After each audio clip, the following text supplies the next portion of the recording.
So The Long Walk is directed by Francis Lawrence, who directed a lot of the Hunger Games films, and a lot of people have been saying, well, they sort of this is a rip off of that. But the books came first, so it's a very strange full circle moment. And this film stars Cooper Hoffman, David Johnson, Ben Wang, Mark Hamill's in this. As long as Judy Greer's in this, she's always an absolute gem. And this film, so the premise is we pick up years after a big war that has ravaged everything, and what the 50 kids a year are picked to walk for 3 miles an hour, which is a change from the book from 5. I understand why they did that. And the last man standing gets a big prize, cash and a wish. And that's it. The film very rarely deviates from the walk. Now, you get 3 warnings along your walk. You can earn them back for every mile successful after the fact. And this film does a really good job in explaining the why, the rules, the things you would need to do along the way to relieve certain bodily functions, which is not something I expected. David Johnson is a standout. If you've seen him in Alien Romulus, he's done a bunch of things. For someone so young to have this level, he is incredible. And his relationship with Cooper Hoffman, Raymond Garrity, it holds this film up because the film never deviates really from the road. This is the story, this is where you are.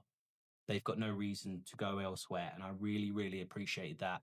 And their relationship carries this film because this could be, especially in today's day and age of quick swiping and instant gratification, it could be very easily for this to become a little bit dull.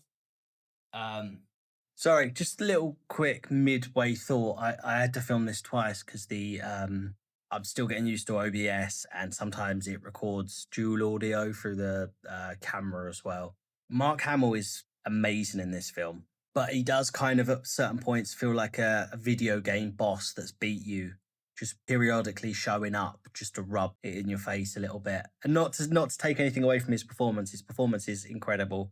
And I love what he's been doing recently with The Life of Chuck and things like this. The dude is a talent. Just a thought that I had, and I didn't want to miss it, so I thought I'd drop it in randomly. So, yeah, nice one. Thanks.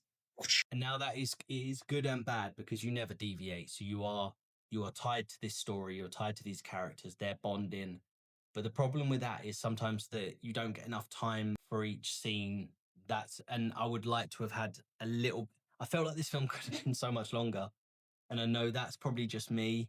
As well as that, it's very violent and it doesn't shy away from that fact. It doesn't hide it, but it also never feels like it's trying to be. The kills is 50 kids. It comes down to the last man standing, and it never feels like they're killing for the sake of killing. Every shot is impactful, and you get to spend time with these characters and meet all these people along the way. That it is very heavy, and it is done incredibly well to that effect. And the effect of, even sometimes you don't see every kill, sometimes it's just hearing a shot, but it's enough to leave an impact. And that's something that Francis Lawrence done really, really well. This film is not a horror film by any standards but it is horrifying, and I would say 100% a must watch in the cinemas. I put this up there with Prisoners as one of the greatest films I'll never watch again.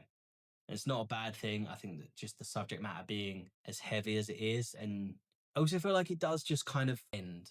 And again, I think that speaks to the level of writing, the character building, the performances, that I kind of didn't want them to stop walking. Not to get shot, but just yeah, I this film's incredible, absolutely incredible. I'm going 4 out of 5 for this one, and instant top 5 of the year. Definitely a must see in cinema experience. I thought it was absolutely fantastic. Anyway, I'm keeping this one short.